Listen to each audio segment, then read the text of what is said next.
बिस्मिल्लाहिर्रहमानिर्रहीम। Fashionable blog में मैं वेलकम करती हूँ आपका। इंशाल्लाह आपको आज की वीडियो बहुत पसंद आएगी। चलते हैं आज के टॉपिक की तरफ।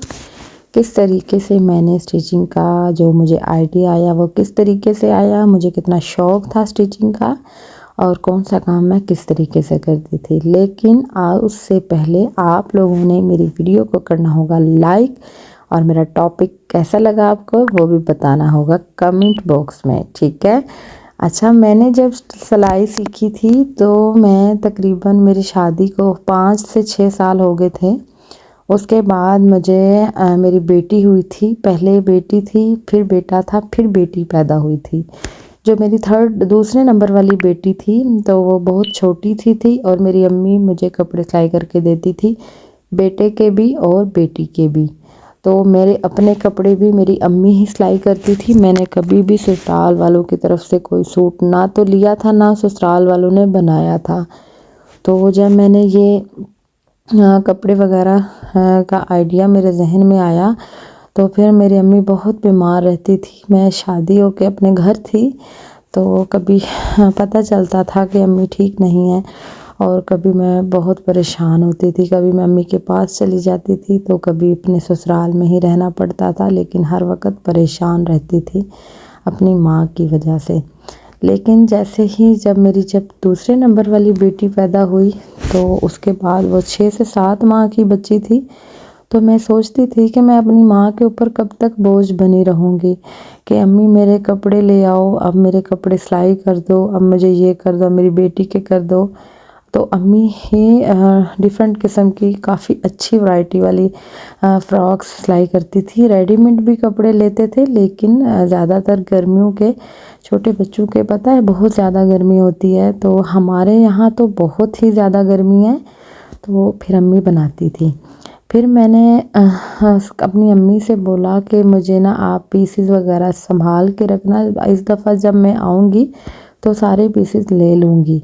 जब मैं वो लेके आई छोटे छोटे पीस, जो कपड़े बचे हुए होते हैं ना, वो जो कटिंग वाले कपड़े, तो वो वाले बचे हुए कपड़े मैंने लेके आई।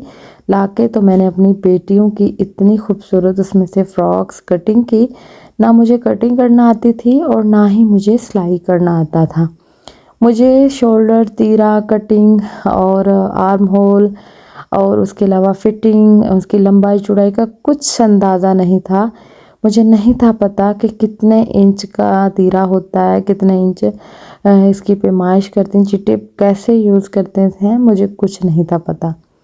फिर मैं अपनी अम्मी से पूछती रहती थी कि अम्मी किस तरीके से कटिंग करूं, कैसे करूं। उस दफ़ा जब मैंने मोबाइल यूज़ किया था तो मतलब होते तो थे मोबाइल टच, लेकिन पता नहीं था कि मोबाइल से भी डिज़ाइनिंग वगैरह निकल आती है और ना ही निकालने का तरीका पता था। फिर मैं अपनी अम्मी से पूछती थी और अपनी अम्मी से पूछ के फिर मैंने उन पीसेस को सिलाई किया और इसी तरीके से फिर देखे मैं यहाँ तक पहुँच गई कि आज मैं अपने बच्चों के कपड़े खुद सिलाई करती हूँ, बल्कि अपनी अम्मी को भी करके देती हूँ। यहाँ पे मुझे बच्चों को भेजना था ट्यूशन, और ट्यूशन भेजने के लिए मैंने बच्चों के कपड़े चेंज किए हैं। तो आज बच्चों ने बोला हमें ये न्यू फ्रॉक पहनाओ मामा, हमने ये पहननी है। तो फिर मैंने सोचा आपसे भी शेयर कर देती हूँ। ये मैंने शिफॉन का कपड़ा लिया था और शिफॉन का कपड़ा लेने के बाद मैंने ख़ुद ने ये सिंपल सी सिलाई की थी, अम्ब्रेला फ्रॉक, अम्ब्रेला कटिंग करके ऊपर पेटी डाल के, और इस तरीके से इसकी कटिंग की। नीचे से इसको मैंने पीको करवाया और इसकी फ़ाइनल लुक आपके सामने है। सो प्लीज़ आपको मेरी ये वीडियो कैसी लगी और मेरा टॉपिक कैसा लगा, ये मेरा लाइफ का एक्सपीरियंस था जो कि मैंने आप लोगों से शेयर कर दिया।